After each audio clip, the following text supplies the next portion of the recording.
Hello guys, welcome back to my channel. ഇന്നത്തെ video എൻ്റെ ഒരു സ്റ്റഡി വ്ളോഗാണ്.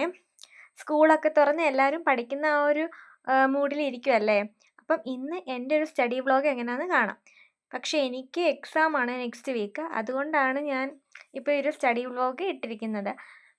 എന്തായാലും ഞാനാണെങ്കിൽ ഏറ്റവും കൂടുതൽ എന്നെ ഡിസ്ട്രാക്റ്റ് ആക്കുന്ന ഈ ഫോണാണ്. അപ്പോൾ ഫോൺ ഒരു സ്ഥലത്ത് റെക്കോർഡാക്കി വെച്ചിരുന്നാൽ പിന്നെ നമ്മൾ കൂടുതൽ പഠിക്കുന്നതിൽ ശ്രദ്ധ കൊടുക്കും. ഇടയ്ക്കിടയ്ക്ക് അത് പോയി എടുത്ത് നോക്കത്തൊന്നുമില്ല. അതുകൊണ്ടാണ് മെയിനായിട്ട് ഞാൻ ഈ സ്റ്റഡി വ്ളോഗ് എടുക്കാമെന്നൊരു തീരുമാനത്തിലെത്തിയത്. അപ്പം ഞാൻ എങ്ങനെയാണ് പഠിക്കുന്നതെന്നൊക്കെ ഒന്ന് പറഞ്ഞു തരാമെന്ന് വിചാരിച്ചു. ഞാൻ ആദ്യം ആ ഒരു PDF കാണുമല്ലോ, ആ നോട്ട് ഞാൻ പ്രിൻ്റ് എടുത്ത് വെച്ചിരിക്കും. അതിനുശേഷം അത് വായിച്ച് 2 വട്ടം ഞാൻ ഉറക്കെ ഇങ്ങനെ വായിച്ച് നോക്കും. എന്നിട്ട് ഹൈലൈറ്റ് ചെയ്യേണ്ട പോയിൻറ്റ്സൊക്കെ ഒന്ന് ഹൈലൈറ്റ് ചെയ്ത് ഞാൻ ഒരാളെ പഠിപ്പിക്കുന്ന രീതിയിൽ ആണ് പഠിക്കുന്നത്. അങ്ങനെ ഞാൻ പഠിച്ചു. അതിനുശേഷം അത് എൻ്റെ ഒരു സെൻറ്റൻസിൽ എനിക്ക് മനസ്സിലായത് എന്താണെന്ന് ഞാൻ ബുക്കിലോട്ട് എഴുതി നോക്കും.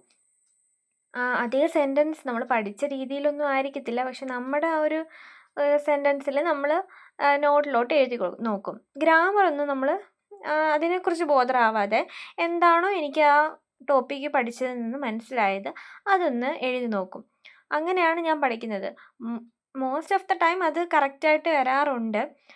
ചിലപ്പോൾ നമുക്ക് മിസ്റ്റേക്സ് ഉണ്ടെങ്കിൽ എഴുതി കഴിഞ്ഞതിന് ശേഷം ഒന്നും കൂടെ ആ ഒരു PDF അല്ലെങ്കിൽ ആ ഒരു പേജ് വായിച്ച് നോക്കുകയാണെങ്കിൽ നമുക്ക് കറക്റ്റായിട്ട്, പിന്നെ എത്ര നമ്മൾ മറന്നു പോകും എന്ന് പറഞ്ഞാലും നമ്മുടെ സെൻറ്റൻസിലല്ലേ നമ്മൾ ആ ബുക്കിൽ എഴുതിയത്, നമുക്ക് ആ ഒരു ഓർമ്മ കാണും.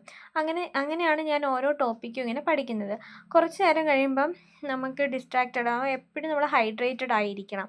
അപ്പം ഡിസ്ട്രാക്ഷൻ്റെ മെയിൻ കാരണം മൊബൈൽ ഫോണാണ്. അപ്പം അത് മാറ്റി വെച്ച് ഈ ബ്രേക്ക് ടൈമിൽ അത് ഉപയോഗിക്കാതെ വേറെ എന്തെങ്കിലും കാര്യത്തിൽ എൻഗേജ് ചെയ്യാൻ നോക്കണം.